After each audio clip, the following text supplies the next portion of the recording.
नमस्कार, मैं हूं अरविंद कुमार सिंह और आप देख रहे हैं अपना पसंदीदा चैनल न्यूज़ 9 नेटवर्क, जहां आपको हर क्षेत्र से देखने को मिलती है छोटी व बड़ी खबरें। तो आइए शुरुआत करते हैं आज की कुछ खास खबरें। उत्तर प्रदेश के बलिया में पंचायत चुनाव को लेकर एक अनोखी खबर बैरिया के मुरली छपरा ब्लॉक के शिवपुर कर्ण छपरा गांव से सामने आ रही है, जहां आजीवन विवाह न करने का प्रण धारण करने वाले 38 साल के हाथी सिंह ने 25 साल पुरानी भीष्म प्रतिज्ञा तोड़ प्रधान पद के लिए और आरक्षित महिला सीट होने पर चुनाव लड़ाने के लिए बिना मुहूर्त शादी रचा ली है। हाथी सिंह बताते हैं कि उन्होंने गाँव के विकास के लिए विदेश की नौकरी छोड़ गाँव वालों के कहने पर शादी की है। कहा, महिला सीट होने पर मायूस समर्थकों के कहने पर शादी रचाई है। गांव का विकास उनका एकमात्र मकसद है।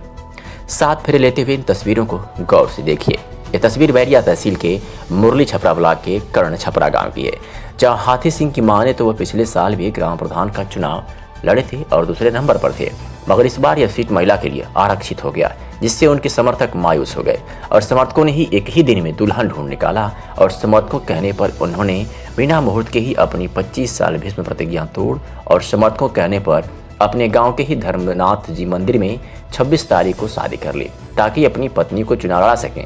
बिना मुहूर्त की शादी इसलिए रचाई ताकि पर्चा दखैला की अंतिम तारीख 16 मार्च तक ही है। हाथी सिंह की मानी तो वह विदेशों में 7 साल तक नौकरी की, मगर जब वह अपने गांव आए तो अपने गांव के विकास को लेकर काफ़ी चिंतित थे और उसने अपने गांव के विकास करने की कसम खाई है और वह चुनाव लड़ने का फैसला किया। पर जब उनके और प्रधानी की गद्दी के बीच में आरक्षण रोड़ा बना तो उन्होंने तत्काल अपनी 25 वर्ष की भीष्म प्रतिज्ञा तोड़ उसे रोड़े को भी रास्ते से हटा दिया। स्कूल नहीं है इस नाम से है तो कुड़हरे में है। सबसे बड़े गांव के वृद्धा विधवा विकलांग लोगों का पेंशन बहुत कम है, जो प्रधान द्वारा नहीं कराया गया। वो सब मैंने संकल्प लिया कि ये सब मैं जब प्रधान पद में होऊंगा तो मैं ये करूँगा। तो आपके लिए जो है राजनीति में आना सिर्फ एक मतलब व्यवसाय के तौर पर है, शौक के तौर पर है, या एक तपस्या के तौर पर? एक तपस्या के तौर पर है। मैं 2005 से लेकर 10 तक मेंबर रहा हूँ, वार्ड मेंबर 7 का सदस्य भी रहा हूँ। अच्छा, हाँ, तो इसके बावजूद भी मैंने कोटा को पर कंप्लेन कर गांव के जनता के बीच राशन वितरण भी कराया। तो आप कोई काम करते हैं यहाँ पे या पहले कहीं काम करते थे? नहीं, पहले मैंने 2005 से 10 में मैं मेंबर रहा, वार्ड मेंबर। तो मैं विदेश जाने के लिए मेरा वीजा आया था। मैंने विदेश में दुबई में रहा, इसके बाद बहरीन में रहा, मनीला में रहा, कतर में रहा। मैंने बहुत देशों में 7 साल मैंने रहा। जब 2014 में आया तो मैंने देखा कि सरकार द्वारा बहुत से पैसा दिया जा रहा है गांव में विकास करने के लिए, लेकिन यहाँ पर कोई कार्य हो नहीं रहा, पारदर्शिता दिखाई नहीं जा रही। अच्छा, तो मेरा लक्ष्य है कि जब मैं गांव का प्रधान प्रतिनिधि बनूं तो मैं गांव के समक्ष पारदर्शिता दिखाऊं कि गांव में क्या क्या योजनाएं आ रही हैं, क्या नहीं दिया जा रहा है।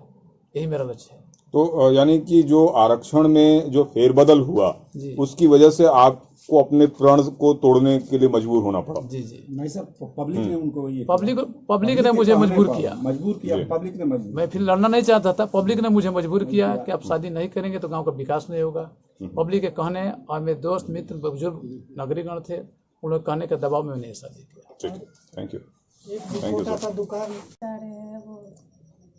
इनका सपना जो है वो हम पूरा करें। अच्छा, इसलिए तो अब चूंकि महिला सीट हो गई है तो आप चुनाव लड़ेंगी, तो क्या है आपका सपना? मेरा सपना यही है, जो ये चाहते हैं वो हम पूरा करें। गांव में विकास। जी।